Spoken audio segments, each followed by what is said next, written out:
एक खास शख्सियत के साथ मुलाकात। देखिए जयदेव पटेल के साथ नंबर 1 इंडिया न्यूज पर रोजाना रात 9 बजे।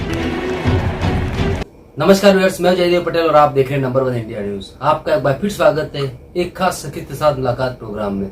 आज हम बात करेंगे अंतरिक्ष से सुनीता विलियम्स की 286 दिन बाद पृथ्वी पर जो सफल वापसी हुई है, आखिर इसके क्या मायने हैं और ऐसे में अब आगे आने वाले समय में उनके लिए क्या कुछ चुनौतियां रहेगी और उनको सामान्य जीवन में पहुंचने में कितना समय लगेगा, और इसी के साथ साथ में भारत के अगले जो अंतरिक्ष को लेकर के जो मिशन है, इस मिशन का उस पर कितना कुछ असर दिखाई देगा। इन तामुद्र बात के लिए हमारे साथ खास मेहमान है भारतीय अंतरिक्ष अनुसंधान संगठन इसरो अहमदाबाद के निदेशक नीलेश एम देसाई। नीलेश एम देसाई जी, आपका बहुत बहुत स्वागत आज हमारे प्रोग्राम में।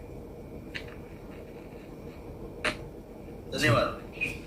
नीलेश एम देसाई जी, आपसे मेरा पहला सवाल है कि अंतरिक्ष से सुनीता विलियम्स की 286 दिन बाद पृथ्वी पर वापसी हुई है, उस पर आपकी प्रतिक्रिया। जैसा कि उस पूरे विश्व को पता ही है कि सुनीता विलियम्स जी और डेरिक विल्मोर लगभग 9 महीना और 17-18 दिन के बाद पृथ्वी पे वापस आए हैं। 5 जून 2024 को उन्होंने अपना सफर शुरू किया था और वो मिशन तो 8 दिन का ही था। उसके बाद 8 दिनों बाद उनको वापस आना था। तो कुछ समस्याएं, तकनीकी समस्याओं के कारण नासा ने ये निर्णय लिया कि उनको वही यान में वापस यहाँ आना सेफ नहीं रहेगा, सुरक्षित नहीं रहेगा। उस कारण से उनको अंतरिक्ष स्टेशन पे ही रहने को कहा गया और उसके बाद आशा थी कि 3 महीने के अंदर वो वापस आ जाएंगे। बट कुछ ऐसे ही तकनीकी समस्याओं के कारण, जिसके कारण कि जो पहले के जो अंतरिक्ष यात्री वहां पे थे उनको पहले लाना जरूरी था, तो इसके कारण 6 महीने और उसमें देरी हो गई। तो कुल 9 महीने बाद वो पृथ्वी पे वापस आ सके हैं और सफलतापूर्वक और सुरक्षापूर्वक वापस आए। तो इस सबका सबको इसकी खुशी है।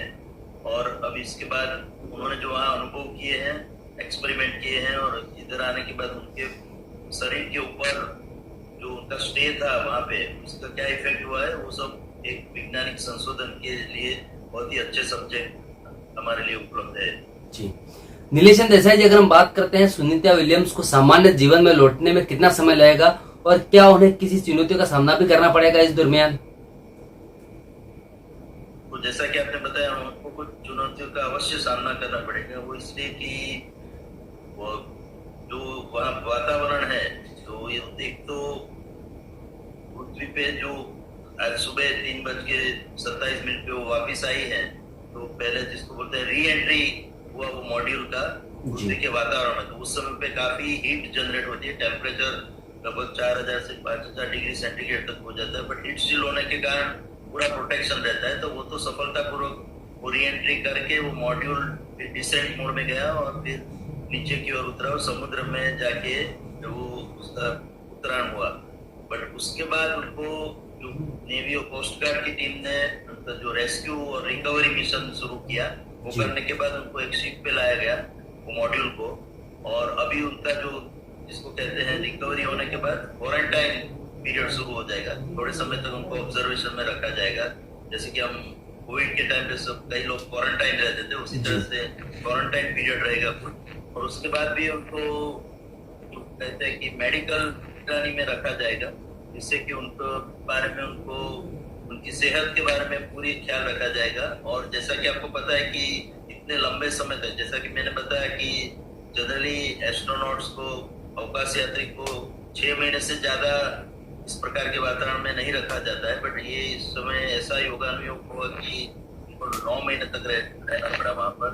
तो इस कारण से जो एडिशनल समय उन्होंने गुजारा वहां पे जी, तो उसके कारण कोई इफेक्ट हुआ कि नहीं, खास करके क्योंकि वहां पे माइक्रोग्रेविटी एनवायरनमेंट रहता है, ग्रेविटी कम है। तो माइक्रोग्रेविटी एनवायरनमेंट और दूसरा है रेडिएशन की जो इफेक्ट होती है स्पेस में, तो ये दोनों चीजें उनके लिए हानिकारक सिद्ध हो सकती है। तो इसका क्या इफेक्ट हुआ है उनके प्रोलॉन्ग स्टे के कारण, वो एक रिसर्च का सब्जेक्ट है, अनुसंधान का एक विषय है।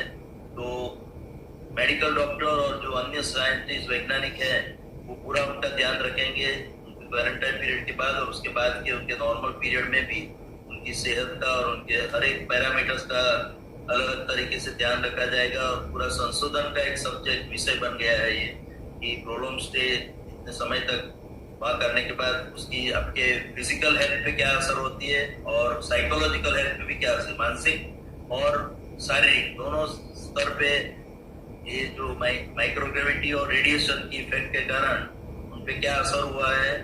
तो कुछ पॉजिटिव भी शायद होगा, कुछ नेगेटिव भी होगा, नेगेटिव ज्यादा होगा ऐसी इफेक्ट्स है जी। तो उस कारण जैसे उनकी हड्डियों में कुछ प्रॉब्लम आ सकता है या कोई रेडिएशन के कारण कोई और खामियां हो सकती है, ब्लड में कुछ इफेक्ट हो सकता है। तो ये सब स्टडी के सब्जेक्ट हैं और ऐसा भी कहा जाता है कि जब अवकाश स्टेशन पे आदमी जाता है और जिसका स्टे 3 महीने से ज्यादा रहता है तो नॉर्मल मनुष्य की में होता है, तो इस कारण से ब्लड वो लोग कम करके उस तरह से हार्ट को सपोर्ट करने की कोशिश करेंगे जी। तो इन सब चीजों का जो असर होगा रेडिएशन का, माइक्रोग्रेविटी का और अन्य जो प्रणाली उन्होंने वहां पे उनको एनकाउंटर हुई, तो ये सब जैसा मैंने बताया वैज्ञानिक संशोधन और मेडिकल रिसर्च का सब्जेक्ट है और इसके जो विशेषज्ञ है वो जरूर से इस बारे में और अध्ययन कर पाएंगे। नीलेश्वर देसाई जी, वैज्ञानिक कम्युनिटी नासा आईसीएस के लिए इस मिशन की कामयाबी और जो परिणाम सामने आए हैं अब तक,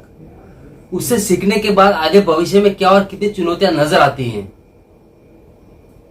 तो जैसा कि मैं बता रहा था कि नासा ने तो ये अभियान सफलतापूर्वक हासिल कर लिया है जी। और पृथ्वी पे आने के बाद जो उनके शारीरिक और मानसिक रूप से जो असर हुई है उसका स्टडी और रिसर्च होता रहेगा और इससे सीखने का अन्य देशों को है जो लोग अपने अवकाश यात्री भेजने जा रहे हैं अभी निकट के भविष्य में, और उसमें भारत भी शामिल है। जैसा कि आपको विदित होगा कि भारत अपना अवकाशयान यानी कि गगनयान लॉन्च करने जा रहा है, तो उसमें हमारे 1 से लेकर 3 अवकाश यात्री जाने की संभावना है। तो उनके लिए जो प्रिकॉशन लेना है, जो हमको केयर लेनी है, तो ट्रेनिंग तो एक पार्ट हुआ उसका, फिजिकल ट्रेनिंग और उसके बाद टेक्निकल ट्रेनिंग, और इसके अलावा जो सेहत का ध्यान रखने के लिए जो जो उपाय जरूरी है वो सब हमको जरूर से ये संशोधन करने को मिलेगा।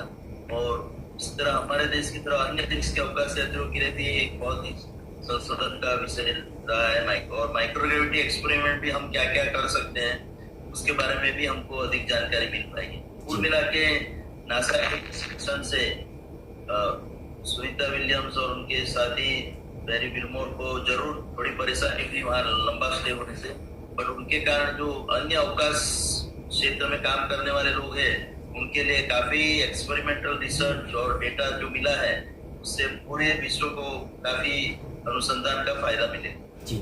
नीलेश्वर देसाई जी, आपसे मेरा एक आखिरी सवाल है कि अंतरिक्ष की ओर भारत के जो बढ़ते कदम है उसको देखते हुए भारत को इस मिशन से क्या सीखने की जरूरत है या फिर इससे कितना कुछ बेनिफिट आगे आने वाले समय में जो नए जो प्रोजेक्ट होंगे इसरो के उसमें उसको बेनिफिट मिलेगा?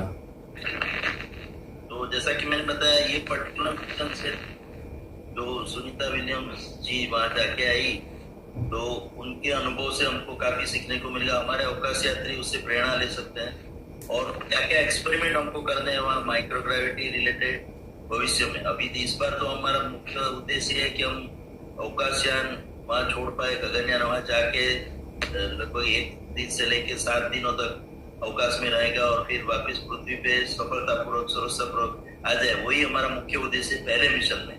बट उसके बाद वाले मिशन में माइक्रोग्रेविटी रिसर्च एक्सपेरिमेंट और अन्य कई प्रकार के एक्सपेरिमेंट भविष्य में हम bio astronautics, biological experiment, pharmaceutical related production experiment वो सब भी करने जा रहे हैं, तो उसके लिए भी हमको काफी सीख मिलेगी। और इसके साथ साथ जो भविष्य के हमारे चंद्रयान के प्रोग्राम है और मार्स मिशन है और भारत एक अंतरिक्ष स्टेशन अपना खुद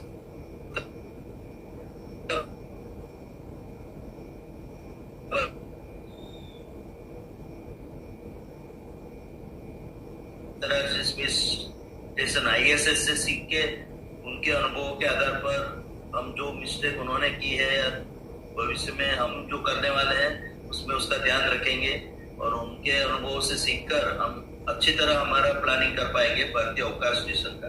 तो इस तरह से कुल मिला के ये मिशन से अन्य देशों को भी काफी सीखने को मिलेगा और अपने अपने जो मिशन है उनके लिए और भारत के लिए जैसे मैंने बताया चंद्रयान, मंगलयान और गगनयान के अलावा जो भारतीय अंतरिक्ष स्टेशन है उसके लिए काफी हमको इनपुट्स मिले हैं, काफी डेटा मिला है, जिसके कारण अभी उसके दूसरों के अनुभव से हम सीख के हमारे प्रोग्राम को नियर परफेक्शन की ओर ले जा सकते। जी। नीलेश एम देसाई जी, आपने हमारे लिए समय निकाला और महत्वपूर्ण जानकारी हमारे साथ साझा करी, उसके लिए आपका बहुत बहुत धन्यवाद। धन्यवाद। Thank you.